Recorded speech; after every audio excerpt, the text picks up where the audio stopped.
Good morning. Again, I'm Barry Mawn. I'm the Assistant Director of the FBI here in New York.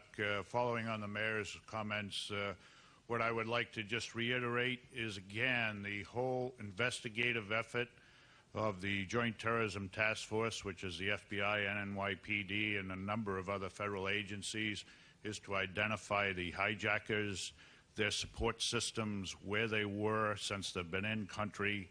And in that regard, we are doing numerous interviews, running down hundreds, or if not thousands, of leads around the country. We are responding to numerous calls from the airports to reiterate what the mayor has already told you. The reporting that has been going on all night, I can definitively tell you, is inaccurate. We were out at both airports last evening. We did talk to approximately a dozen individuals. We have only one individual left who is still being questioned by the task force. All other 10 have been released and have been on their way. This activity will continue to occur.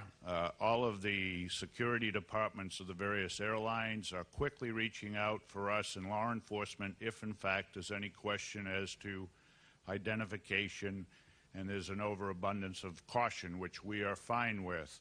To expedite some of this processing, at least here in New York, and I believe it's apt to be implemented nationally at the major airports, is that law enforcement, in particular FBI, will be stationed at the various airports here. In particular, we're going to be at JFK and LaGuardia, so we will respond quickly to these and get it out as quickly as possible.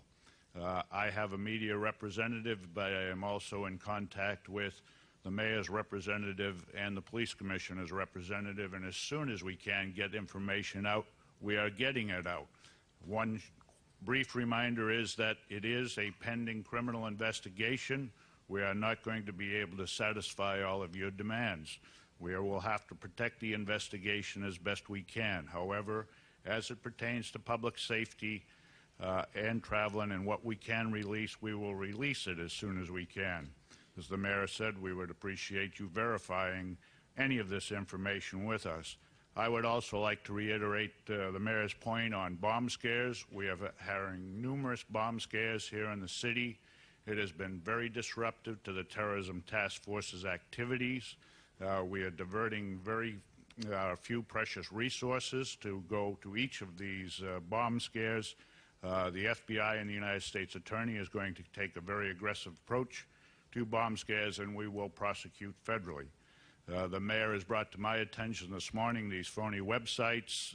We are joining in that pursuit as well. We will hook up with the New York City Police Department and aggressively pursue any and all phony websites. So the investigation is continuing. It's going to continue for a long period of time, obviously, and as soon as we can, we'll get anything of information or value out to you. The primary investigative messages will come out of our Washington or FBI headquarters. Thank you. The latest news conference from New York. We heard from the FBI and from Mayor Rudy Giuliani, who is back at the lectern. Let's just have a listen to what he has to say. They have been enormously helpful and work with us in a very, very intense way. And our sympathies and support go out to them because they are experiencing the same kind of losses that the fire department and the police department. And when we talk about uniformed officers in New York City, we mean our police department, our fire department, our EMS workers, our Port Authority, police officers, and other workers. They're all part of the same family, and we feel for them. And thank you, Governor, for mentioning it.